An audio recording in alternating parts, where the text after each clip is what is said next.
어떤 사람이나 어떤 일에 대해 책임감을 가지고 부담을 져야 한다는 어떤 힘들었던 경험이 있으신지요? 또는 끝까지 책임감을 가지고 잘 해냈던 그러한 경험이 있으신지요? 책임이란 단어는 든든함과 부담감이란 두 가지 상반된 느낌을 주는 말입니다. 누군가가 나를 책임져 준다고 생각한다면 그것만큼 든든한 것이 없습니다. 반면에 내가 누군가를 책임져야 한다는 측면에서는 책임감이란 단어는 부담을 느끼게 합니다. 과연 누가 누구를 책임질 수 있습니까? 그것도 일시적으로가 아니라 끝까지 책임져야 한다면 그것이 가능한 것일까 생각해 보게 됩니다. 2003년입니다. 2003년에 미국과 이라크가 전쟁하기 직전에 TV에서 이라크 국회의 모습을 보여준 적이 있습니다. 40대 초반쯤 되어 보이는 이라크 여성 국회의원이 한 명이 마이크를 잡고서 호언장담하면서 전쟁을 독려하는 모습이 나왔습니다. 자신만만한 웃음과 함께 만약 미국이 침략한다면 우리 공화국 혁명 수비대에 의해서 박살이 날 것이다 선동하면서 전쟁을 독려했고 많은 사람들은 박수를 치면서 열광을 했습니다. 그러나 정작 전쟁이 나자 이라크 혁명 수비대는 번번이 제대로 싸워보지도 못하고 무기력하게 무너졌고, 잘 아시다시피 사담 후세인은 지하에 숨어 있다가 비참하게 붙잡혀 사형을 당했습니다. 그 전쟁으로 인해 수많은 사람들이 죽었고 지금까지도 그 땅이 여러 가지 사연으로 인해서 전쟁이 끝나지 않고 있습니다. 전쟁 불사를 선동하던 그 무책임한 그 분은 지금은 어떻게 되었는지 궁금할 정도입니다. 책임진다는 표현은 절대로 만만한 말이 아닙니다. 일상생활에서도 기름진 음식은 몸에 안 좋다라는 말을 누구나 다 압니다. 또한 늦은 저녁에 먹는 것이 좋지 못하다는 것도 압니다. 또한 술과 담배가 나쁘다는 것도 누구나 압니다. 그러면서도 먹고 마시니 이 또한 자기 자신에 대해서 무책임한 것입니다. 그러한 인간이 누군가를 끝까지 책임진다는 것은 사실 어불성설입니다. 베드로는 한때 예수님을 위해 그리고 예수님에 대해 제자의 책임을 다하겠다고 호언장담했습니다. 다른 사람들이 다 주를 버릴지라도 자신은 따르겠다고 고백했고 또 주를 위하여 목숨을 버리겠다고 고백했습니다. 그리고 오늘 본문에서 예수님이 잡히시는 순간에 말고의 길을 베어버림으로써 제자로서의 책임을 다하는 의지를 보여줍니다.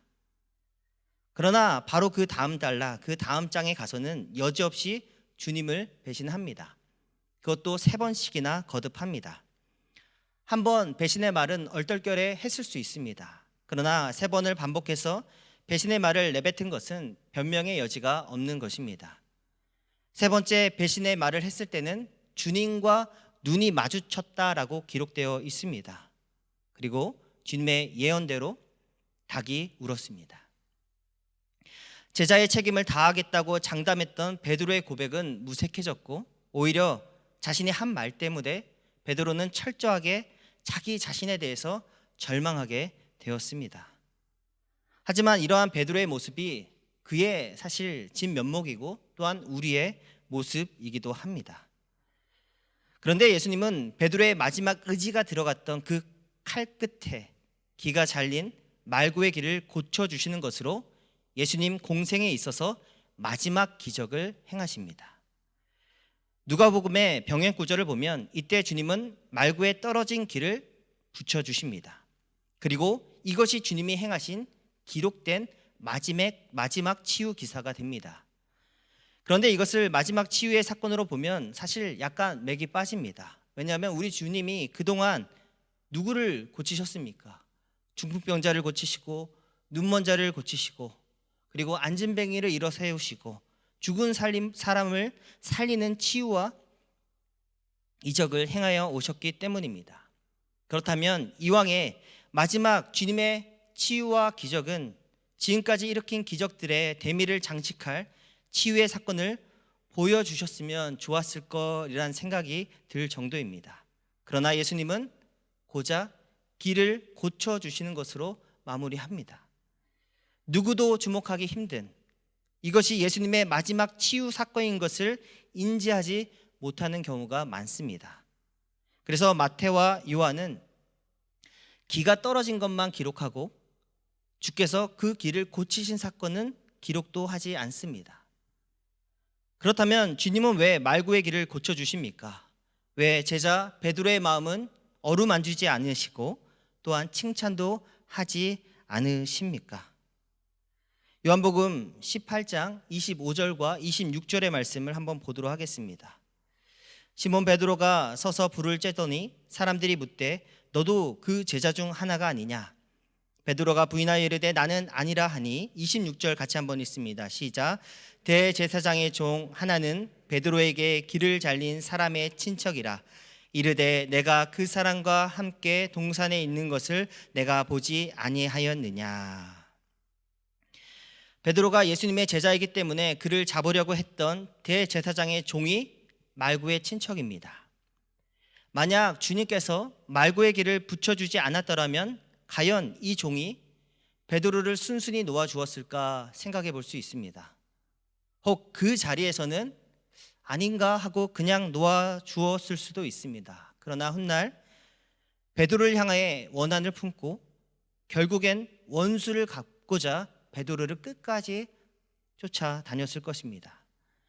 그러하기에 베드로는 예수님을 부인하고 그리고 그 자리에서도 결국 도망칠 수 있었습니다. 그렇다면 예수님의 마지막 기적조차도 제자인 베드로를 지켜주기 위한 예수님의 세심한 배려이자 끝까지 책임져 주시는 예수님의 사랑입니다. 9절 말씀에 아버지께서 내게 주신 자 중에서 하나도 잃지 아니하였다라는 예수님의 말씀처럼 주님의 그 배려와 치유는 주님의 제자를 끝까지 책임져 주시는 예수 그리스도의 사랑이라는 것입니다. 자신은 십자가 죽음을 바로 앞에 두고 있음에도 자기를 잡아가는 사람의 떨어진 길을 주어서 가만히 붙여주시는 주님의 심정을 당시 베드로는 알지 못했을 것입니다. 그러나 예수님의 마지막 치유 사건은 자신의 제자가 위험에서 벗어날 수 있도록 끝까지 책임져 주시는 사랑 그 자체였습니다. 고려시대에 고려장이라는 것이 있었습니다. 기근에 자식이 부모를 깊은 산중에 가져다 버렸습니다. 비인간적이라 비난할 수도 있지만 당시에는 선택의 여지가 없었던 것 같습니다. 한 집에서 먹어야 할 입은 많고 또한 양식은 적습니다. 누군가의 입을 덜지 않으면 누군가는 죽습니다. 일을 해야 하는 청년과 장년은 먹어야 합니다. 그 다음에는 어린아이들과 부모가 있는데 어린아이를 죽일 바에는 살 만큼 산 늙은이가 죽는 게 낫다고 판단했던 것 같습니다. 그리고 판단이 끝나면 늙은 어머니를 지게 지고 다시 찾아오지 못할 깊은 산속으로 들어갑니다. 그래도 며칠은 연명하시라고 콩을 삶아서 안겨드립니다. 한참 산속으로 들어가서 이제 여기 잠시만 계시라고 내려드리는데 늙은 어미가 어여가라고 손짓을 합니다. 아들이 돌아서 산을 내려오는데 길을 잃습니다. 한참을 헤매다가 올라왔던 길에 작은 점처럼 콩이 떨어져 있는 것을 보게 됩니다.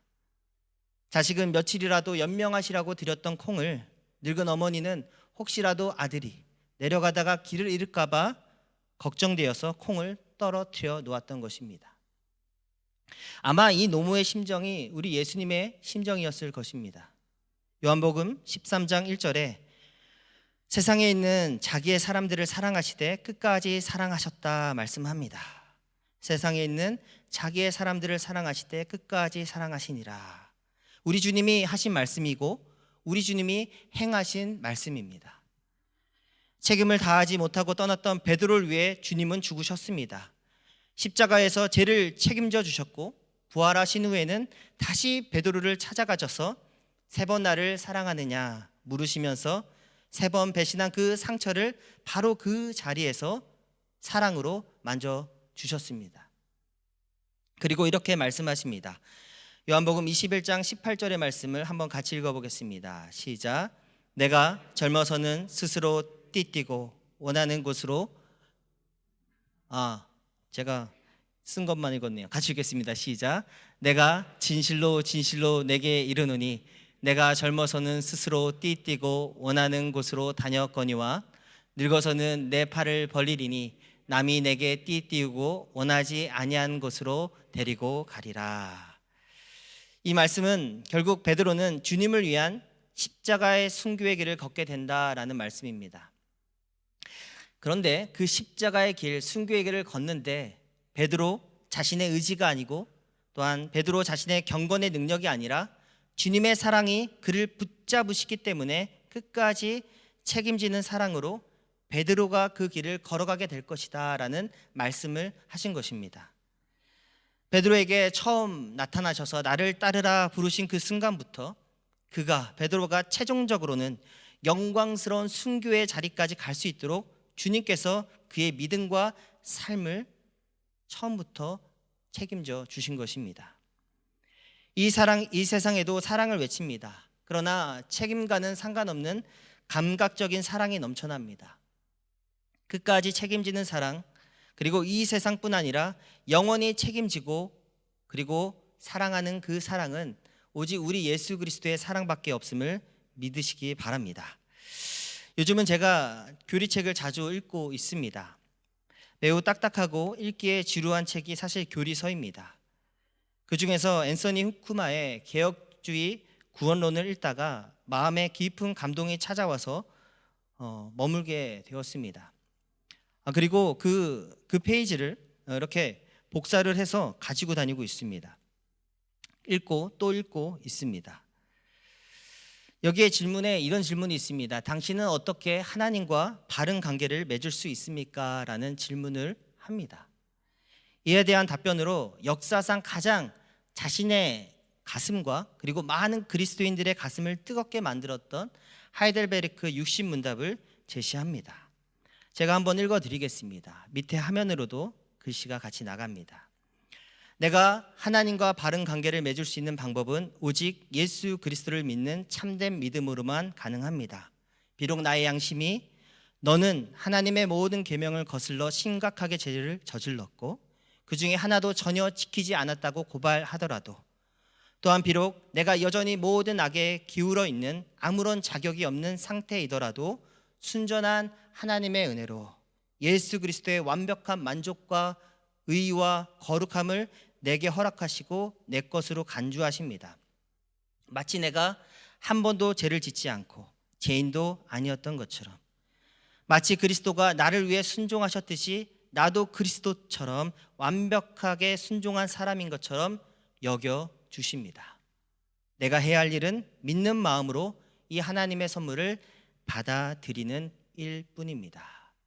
내가 해야 할 일은 믿는 마음으로 이 하나님의 선물을 받아들이는 일뿐입니다. 말합니다. 부활하신 예수님이 왜 상처를 몸에 지닌 채 제자들에게 나타나셨습니까? 베드로뿐 아니라 부르신 모든 자들을 위해서 주님은 끝까지 책임지고 사랑하심을 몸으로 보여주시기 위해서입니다. 영광스러운 부활의 몸으로 오셨음에도 불구하고 그 몸에 십자가의 상처를 고스란히 지니고 계셨습니다. 말고의 기는 고쳐주셨지만 자신의 몸은 깨끗이 하지 않고 오셨습니다. 왜냐하면 의심 많은 도마와 제자들의 믿음을 끝까지 책임져 주시기 위해서 불필요한 상처조차 그 몸에 지니고 부활의 몸으로 우리에게 오신 것입니다. 이번 주가 부활주일 지나고 2주째 되는 날입니다. 우리 예수님께서는 계속 제자들을 만나 자신의 몸을 보여주시고 그들의 믿음을 어루만져 주시고 계시는 기간입니다. 그리고 그러한 예수님의 사랑은 지금도 저와 여러분을 붙잡고 계십니다. 십자가에서 저와 여러분의 죄를 책임져 주신 주께서 친히 당신의 완벽한 순종과 의와 거룩함을 우리의 것으로 허락하시고 간주해 주십니다. 마치 내가 한 번도 죄를 짓지 않은 것처럼, 죄인도 아니었던 것처럼 우리에게 오십니다. 마치 베드로가 3번 주님을 부인했지만 그로 하여금 그가 부인하지 않았던 것처럼 그에게 다가오신 것처럼 우리에게도 다가오신다는 것입니다. 우리가 해야 할 일은 믿는 마음으로 이 하나님의 선물을 받아들이며 주님과의 관계를 누리면 되는 것입니다.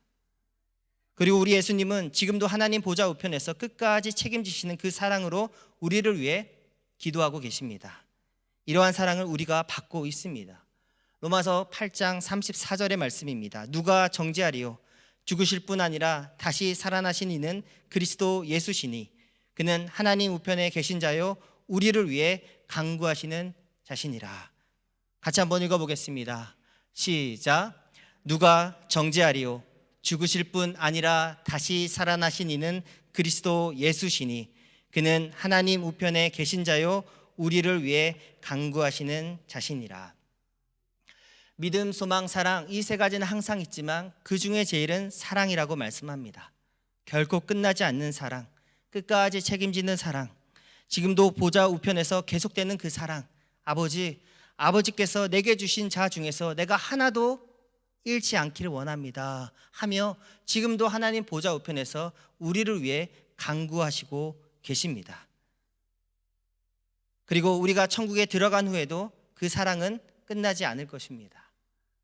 우리가 이 세상의 순례를 끝내면 그 나라에서는 주께서 끝까지 나를 책임지시는 그 사랑을 그 현장에서 목도하고 감사하며 손을 들고 찬양하게 될 것이라 믿습니다. 그러므로 믿음은 우리가 믿는다고 할 때 그 믿음은 나의 신념이 아닙니다. 또한 그 믿음은 나의 의지도 아닙니다. 나를 끝까지 책임져 주시는 주님의 사랑을 믿는 것입니다. 그 사랑을 붙잡고 가는 것입니다. 그 사랑에 나를 맡기는 것이 믿음입니다. 사실 현대판 고려장이 어떠한 모습으로도 이 땅에서 실현되고 있다고 생각합니다. 또한 갓난 아이조차도 부모가 책임지지 않는 모습을 우리는 뉴스를 통해서 너무 자주 접하고 있습니다. 이러한 현실에서 누군가 나를 끝까지 책임져주고 혹은 직장이 나를 끝까지 책임질 것이란 말은 사실 말이 안 되는 말입니다. 그리고 나도 나를 책임지지 못합니다. 그렇기 때문에 인생이 외로운 것이고 혹은 내 인생 자체가 내게 짐이다라는 생각이 듭니다. 그러나 오직 한 분 예수 그리스도만이 나를 사랑하실 때 끝까지 책임지는 사랑으로 사랑해 주시는 분임을 믿으시기 바랍니다. 주님의 사랑은 절대로 우리를 포기하지 않으십니다. 그렇다면 마지막 끝까지 책임져 주시는 예수님을 믿을 때 우리에게 주어지는 혜택은 무엇입니까? 우리 말씀 한번 찾아보겠습니다. 마태복음 11장 28절에서 30절의 말씀을 함께 읽어보도록 하겠습니다. 한번 성경책을 찾아보시기 바랍니다. 마태복음 11장 28절에서 30절까지의 말씀입니다. 앞에 화면을 보셔도 되고 우리 성경책을 찾으셨으면 28절에서 30절까지의 말씀을 우리 같이 읽도록 하겠습니다. 시작. 수고하고 무거운 짐진 자들아 다 내게로 오라. 내가 너희를 쉬게 하리라. 나는 마음이 온유하고 겸손하니 나의 멍에를 메고 내게 배우라. 그리하면 너희 마음이 쉼을 얻으리니 이는 내 멍에는 쉽고 내 짐은 가벼움이라 하시니라. 28절의 말씀을 한 번만 더 같이 읽습니다. 시작. 수고하고 무거운 짐진 자들아 다 내게로 오라. 내가 너희를 쉬게 하리라. 아멘. 우리가 쉴 수 있는 곳 또한 수고하고 무거운 우리의 인생의 짐을 내려놓을 수 있는 곳은 예수님 품밖에 없음을 믿습니다. 그 품에 나를 맡기는 것이 믿음입니다. 순전한 하나님의 은혜로 아무런 자격이 없는 우리가 하나님의 자녀가 되었습니다. 우리의 죄성과 연약함, 변덕을 우리 주님이 아십니다. 그러함에도 우리 주님이 우리를 사랑하시고 우리를 끝까지 책임져 주십니다. 외로운 우리 인생을 그분께 온전히 맡겨 참된 쉼을 누릴 수 있기를 바랍니다.